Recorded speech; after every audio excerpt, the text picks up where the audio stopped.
வணக்கம் மக்களே, welcome to universe voice Tamil. இன்று நாம் காண இருப்பது சூடிக் கொடுத்த சுடற்கொடியால் ஆண்டாள் நாச்சியார் இயற்றிய திருப்பாவை பாடல் 13. ஆண்டாள் பிராட்டியார் தமது 13வது பாடலில் கொக்கின் வடிவு தாங்கி தன்னை கொல்ல வந்த பகாசுரனை அழித்து முடித்தவன் பகவான், ஆணவம் கொண்ட ராவணனை அழித்து தேவர்களின் அச்சம் போக்கியவன் எம்பெருமான், அத்தகைய பெருமைகள் நிறைந்த திருமாலின் புகழ் பாடல்களை கேட்டும் நீ தூங்கலாமா? அந்த காலம் பூர்த்தியாகிவிட்டது. இந்த கள்ளத்தூக்கத்தை எரிந்துவிட்டு எங்களோடு கலந்து கொள் என்று தோழியர்கள் அழைக்கின்றார்கள். சுகம் அல்லாதவைகளையெல்லாம் சுகமாக நினைப்பது அறியாமையாகும்.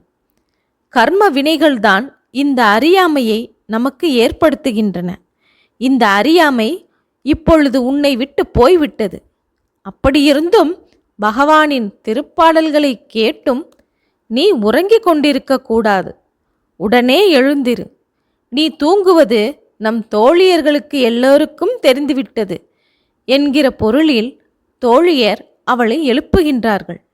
நிலையற்ற சுகத்தை நிலையானது என்று கருதி வையத்து மக்கள் உறக்கத்தில் இருப்பதை ஆண்டாள் இந்த பாசுரத்தின் மூலம் குறிப்பாக உணர்த்துகின்றார். இப்பொழுது 13வது பாடலை பார்ப்போமா? புள்ளின்வாய் கீண்டானை பொல்லா அரக்கனை கிள்ளிக் களைந்தானை கீர்த்திமை பாடிப்போய் பிள்ளைகள் எல்லோரும் பாவை களம்புக்கார் வெள்ளி எழுந்து வியாழம் உறங்கிற்று புள்ளும் சிலம்பினகான் போதரி கண்ணினாய் குள்ளக் குளிர குடைந்து நீர் ஆடாதே பள்ளி கிடத்தியோ பாவாய் நீ நன்னாளால் கள்ளம் தவிர்ந்து கலந்தேலோ ரெம்பாவாய் என்று பாடுகின்றார். இந்த பாடலின் விளக்கம் என்ன தெரியுமா? கொக்கின் வடிவமாக வந்த பகாசுரனின் வாயை பிளந்தவன் பகவான். ராவணனின் 10 தலைகளையும் அறுத்துவிட்ட அவனுடைய வீரப்புகழை பாடிக்கொண்டு எல்லா சிறுமியர்களும் பாவை நோன்பு நோக்கும் இடத்திற்கு போய்விட்டார்கள். மாலையில் தோன்றிய விண்மீனும் மறைந்து விட்டது. காலையில் தெரியும் சுக்கிர நட்சத்திரம் மட்டுமே உள்ளது.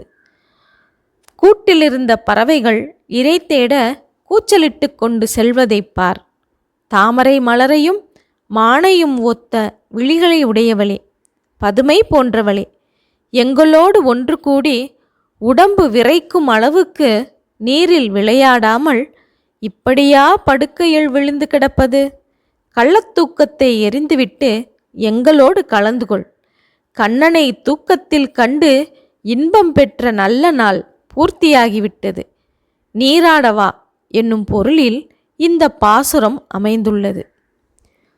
ஓகே மக்களே, இதன் தொடர்ச்சியை அடுத்த காணொளியில் காணலாம்.